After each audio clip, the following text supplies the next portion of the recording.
Now, KETV News Watch 7's Jessica Perez, she's in Elkhorn. She's taking a look at conditions on the roads and sidewalks. Let's check in with her. Hey Waverly, I'm here in Elkhorn in this residential neighborhood right off Glen Street. Now, as Luke was saying, it is pretty windy out here. 0 out of 10 would not recommend standing out here. I'm pretty bundled up and it is really cold. As far as the residential streets, you can see there's still quite a bit of snow on them.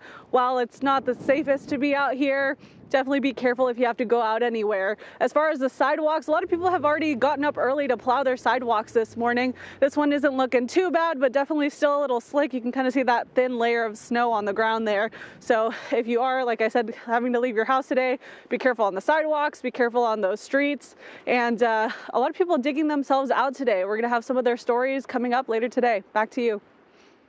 Thanks, Jessica. Well, Omaha snowplows making progress clearing your streets and neighborhoods. Here's a fresh look at the city's tracking website. Green means the road is clear. All those red dots are routes in progress. Gray means the roads still need to be clear.